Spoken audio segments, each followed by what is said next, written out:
your Bowman Library, the whole new middle grade book spotlight. So for this week, our theme, we are exploring books that feature twins as our main characters. And believe it or not, there are way more books out there that you don't even think about, don't even know about, that feature twins. So we have 6 we're going to take a look at, and what's amazing about this theme is not only do they feature twins, so you kind of have like already right there at least 2 main characters, but they all kind of fall into different genres. So we have some fantasy, we have some realistic, we have some science fiction, so there's a little bit of something for everyone. So let's get started. Our first one is Bright Storm. So twins Arthur and Maudie are dreaming of joining their father. Their father is this famous explorer named Ernest Brightstorm, and he has this sky ship that kind of takes him, it's almost like a blimp-esque type ship that flies in the air. And he goes to all these amazing places on Earth and comes back with these incredible finds. His last voyage, though, he does not return home. There's this rumor that he is actually eaten by a polar bear, so he's not going to be returning home. And all of a sudden, Arthur and Maudie, they find themselves in a position they never thought. In order to cover the cost of this voyage, their father went on this exploration. People come and they start taking all of their belongings. They take the house, they get kicked out of the house. They find themselves having to live with this evil couple, working in a junkyard. Yeah, it's not going well. But then word comes back that their father may actually be alive. And no one really believes it, but of course, Arthur and Maudie are going to believe this because they want to believe their father is alive. There's no way that he would go missing, that he would be dead. So they decide it's going to be up to them to go find him no matter what it takes. They soon find themselves on an adventure of a lifetime with explorer Harriet Culpepper on her sky ship as they set off to find their father, but it is not going to be easy. I can promise you that. The first in a series, you'll be along with the twins, and you may find yourself wishing maybe you could be on this incredible exploration adventure voyage with them as well. This is Bright Storm. This is the first in a series. Again, I will warn you, there's a little bit of a cliffhanger at the end of this one. This is Bright Storm.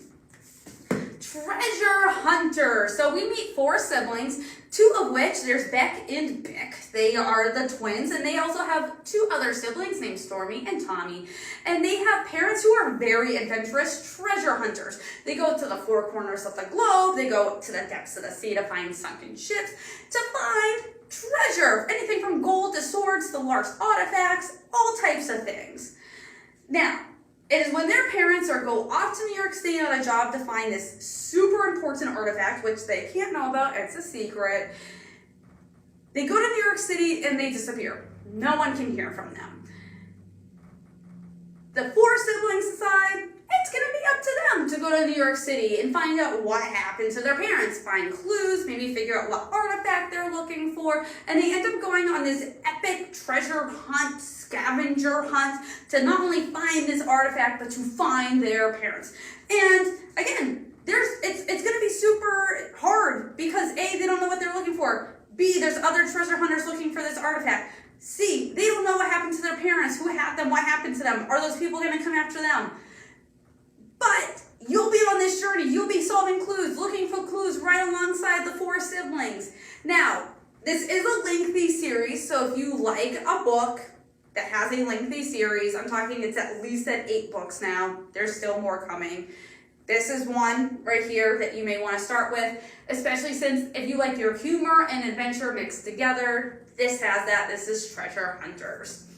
The Flooded Earth. So 40 years after the Earth has been completely destroyed and ravaged by a flood, everything has changed in the past 40 years. One of the biggest changes has been who is running Earth. Now, when this flood first initially happened, the only people that really could survive was the Navy. That's what they were trained to do, be on the water. They had the equipment, they had the ships, they had the leaderships. So soon the Navy ends up taking control, leadership of the Earth. And the Navy ends up morphing into this group called the Admiralty. And the Admiralty is almost like, this secret government organization to an extent, because as the years have gone on, we are now at the 40-year mark. There are some things that are happening that some people don't necessarily agree with. It is then that we meet twins Will and Annalee. Now, Will and Annalee have never been separated before, and this is the first time they have, because Annalee's on the other side of the globe going to school at an Admiralty school, so she can end up joining the organization in a couple of years. It is then that Will and Annalee get word that their father has gone missing. Not only has he gone missing, but he is accused of stealing top secret information from the Admiralty. And this organization will stop at nothing to find him and to find this secret information that he has stolen, okay? They will stop at nothing, knowing they're going to need to find him first. Annalee comes home from school. She and Will, they get on a boat and they set off, and they think they know where their father may have gone. Might have gone with some other family members on some islands thousands of miles away.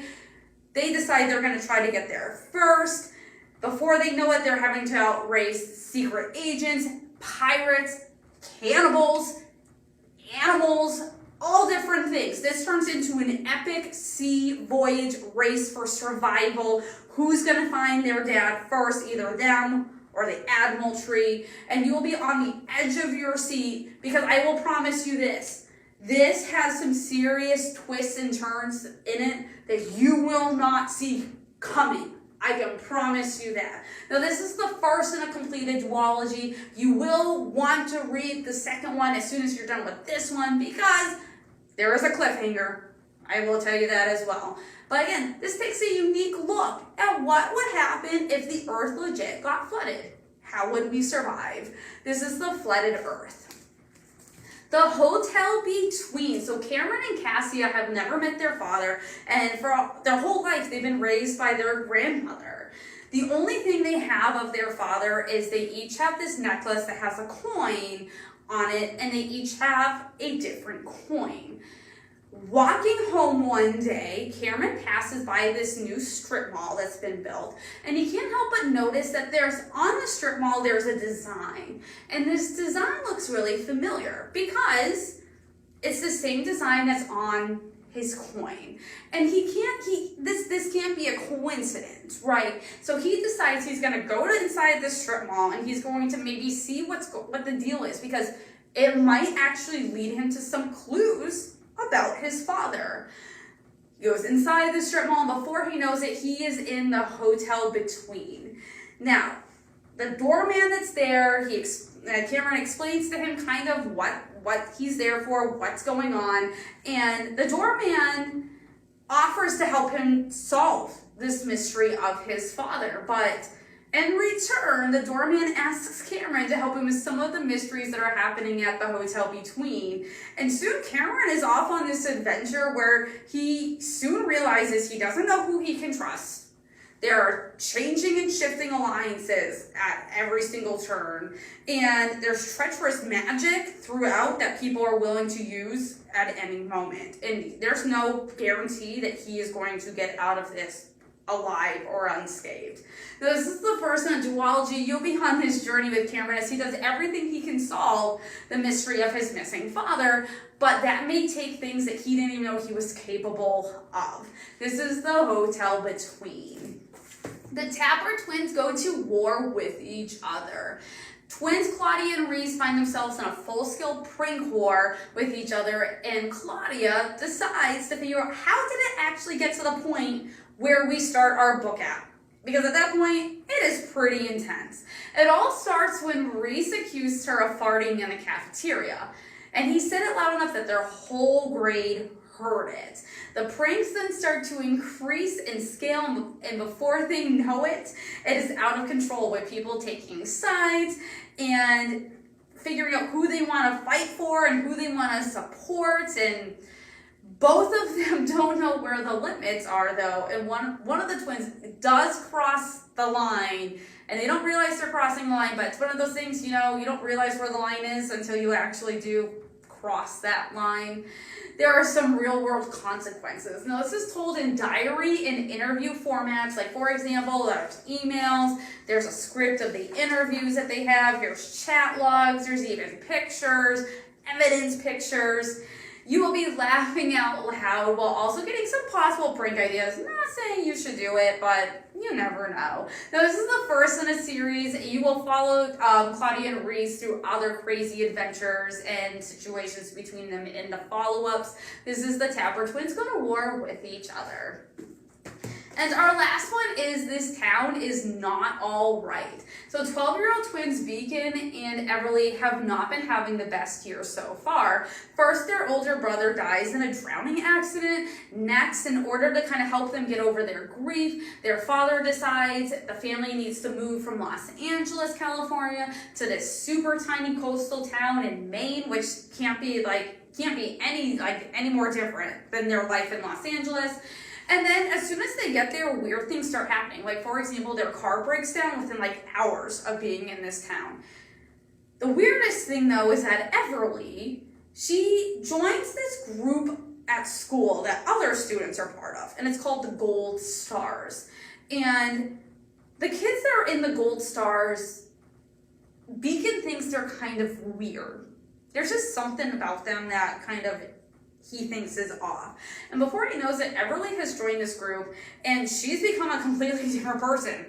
She's acting like these other people. Like, I'm talking like she's completely polite. She wears completely different clothes than she used to. She's even wearing makeup, which these are all things she was not before joining this group.